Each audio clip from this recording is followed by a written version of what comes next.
Tres años de haber levantado el trofeo de campeón en el equipo seguramente junto con el América sin duda más populares de México.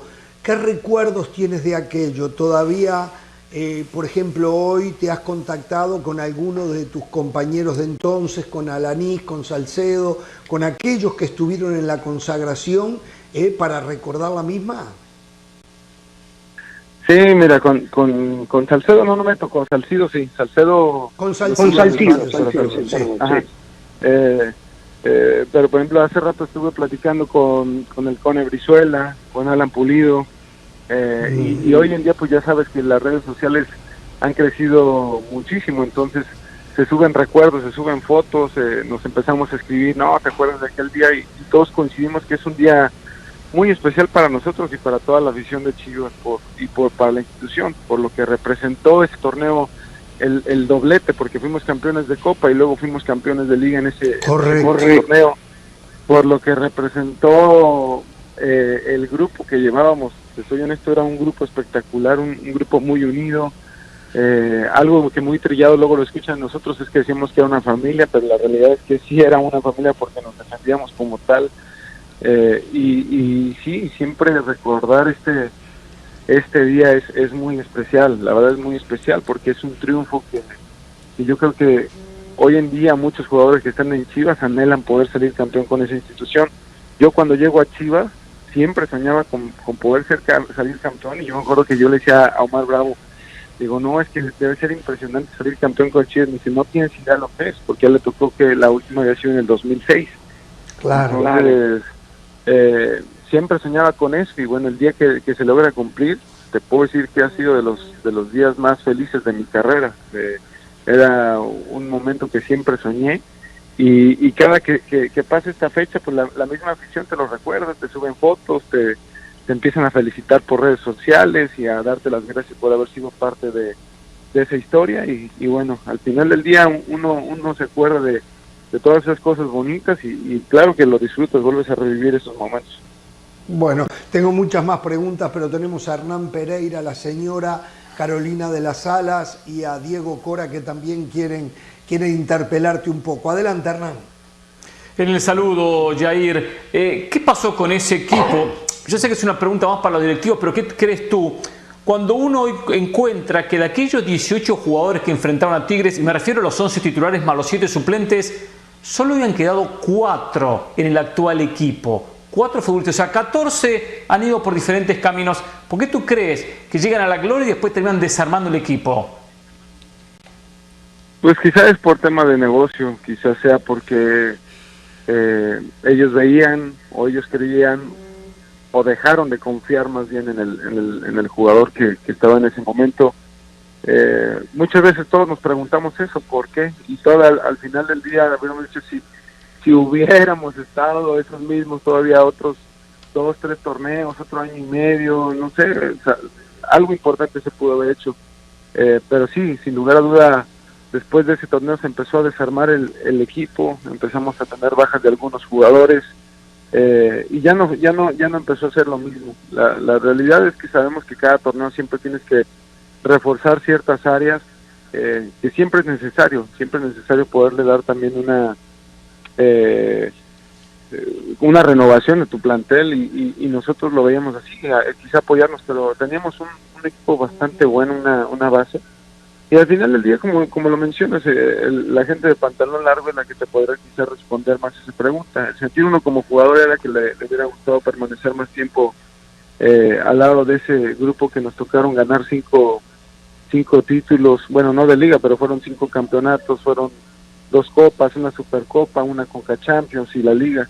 Entonces sí, fueron 3 años donde el equipo, la verdad, mostró una buena versión, y lo más importante también es que la afición disfrutaba de ver jugar ese equipo, porque era un equipo que daba buen espectáculo, un equipo que era, como nosotros decíamos, nos rompíamos el alma dentro de una cancha.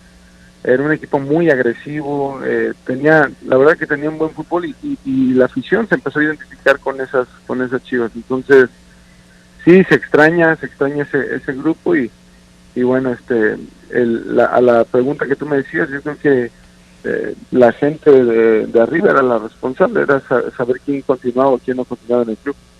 Claro, claro. Matías Almeida y Víctor Manuel Vucetich, ¿son muy diferentes como técnicos?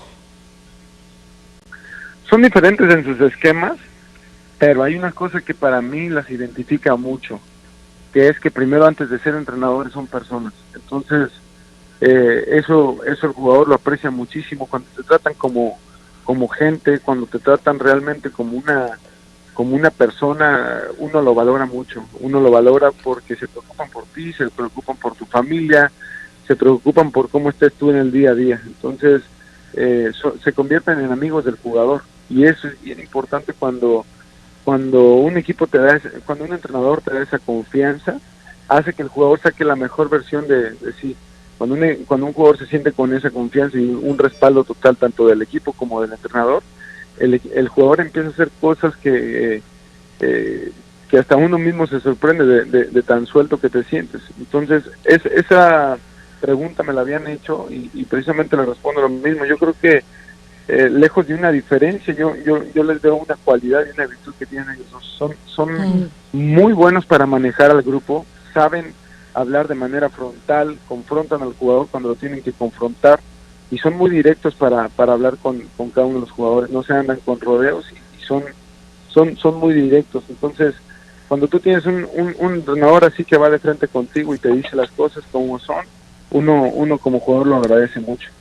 Claro, antes de pasársela a Carolina, ¿te gustaría venir a la MLS? Pues si me consigues un contrato bueno, pues claro que me voy para allá. Tiene que ser bueno. Jair, uno escucha hablar a los diferentes, desde el mismo Almeida, y hablan de esa época de Chivas de una manera tan bonita, con esa mística, pero parece que todo se rompió, ¿no? Y uno entiende que los ciclos se terminen, pero parece que esto fue muy abrupto. ¿Qué fue lo que pasó en Chivas después de eso? Yo siempre he dicho que los ciclos se terminan cuando tienes una decisión bilateral que está compuesta por tanto directiva, cuerpo técnico y jugador, donde el jugador sabe que quizá no puede dar más en esa institución, o quizá ya se siente un poco presionado y quisiera de repente ir a otro lugar donde quizás se pueda sentir más liderado, que muchas veces pasa en el jugador. A veces se nos cuestiona y nos dice, pero ¿por qué? Si aquí tienes todo. Pero muchas veces es así, y es así en todos lados, no nada más en la vida del futbolista. Creo que en la vida normal muchas veces a uno le viene el cambio de aires, pero eso es cuando es una decisión bilateral, que todos están obviamente de acuerdo. Pero creo que en ese momento sí se tomó fueron decisiones unilaterales donde el jugador de pronto nada más se le informaba, ya no vas a seguir aquí. Oye, pero ¿por qué ya no vas a seguir aquí? Te vendemos a tal lado, tú te vas para acá, tú te vas para allá, y cuestiones que te digo, al final del día nosotros quisiéramos entender, pero a lo mejor nos faltaría tener, como decimos, el pantalón largo para poder estar en la parte de la directiva y saber por qué lo hacían. Uno, desde la parte emocional y futbolística, no se lo entendía, porque fue un grupo que ganó y consiguió buenas cosas, y que a pesar de que había partidos que nos iba mal o que no ganábamos, la misma afición siempre te aplaudía el esfuerzo. Ellos se te acercaban en muchas ocasiones y te decían, no importa si el resultado es adverso, pero si juegan así, se rompen el alma así, nosotros estamos con ustedes y todo eso. Y eso era algo que distinguía mucho a este grupo, de este equipo. Al final del día, como dices, se fue rompiendo el grupo, pero no por decisiones de los jugadores, fueron decisiones tomadas por la gente que en ese momento estaba a cargo del equipo, y bueno, uno siempre tiene que respetar. Al final del día ellos son los dueños, ellos son los que decidían, y ellos son los que te terminan pagando a ti como jugador. Pero Jair, ¿tú sientes que fue Higuera, ese apellido, el que puso y que tomó esas decisiones unilaterales? Pues es que todo el mundo lo sabe, o sea, al final del día él hacía y deshacía, supimos que hacía todas las negociaciones y tuvo cierto poder en lo que era Chivas. Al final del día creo que él era de las personas que tomaba y que decía, al menos conmigo fue una persona así, ¿no? Que cuando yo me toca salir de Chivas, a mí se me había pedido que yo renovara contrato con ellos antes de irnos al Mundial de Clubes, donde me ofrecían que si yo me bajaba el salario, me prometía que iba a hacer todo lo posible para que yo me retirara de la institución. y a los 5 meses me dio una patada y me fui. O sea, siendo yo capitán no me respaldó lo que 5 meses atrás me había dicho, ¿no? Y lo que yo fue que por mantenerme en la institución me había bajado el salario. Pero bueno, entonces me di cuenta que no era una persona de la cual yo me podía fiar, no fue leal conmigo, que es algo de lo que nos sacó adelante con Matías, fue que siempre mostramos lealtad con el equipo y fuimos así. Él, pues te puedo decir que no lo fue y no me da miedo decirlo porque es la realidad, no fue así conmigo, me pintó otra cara y al final del día terminó haciendo lo que quería. Entonces yo no lo logro entender, necesitaría estar en sus zapatos para entenderlo, respeto sus decisiones, yo siempre voy a respetar a las personas y respeto quizás las decisiones que él haya tomado, aunque a mí no me parecieran correctas, pues cada persona piensa de diferente forma y que en ese momento pensó que era lo correcto que yo me fuera de Chivas, aún yo teniendo contrato y es lo que te digo, hay veces que tú no tienes ese tipo de decisiones de decir, oye, no, espérame, pues yo me quiero quedar, yo tengo acá, ¿no? Fue así, o te vas, no tuve de otra.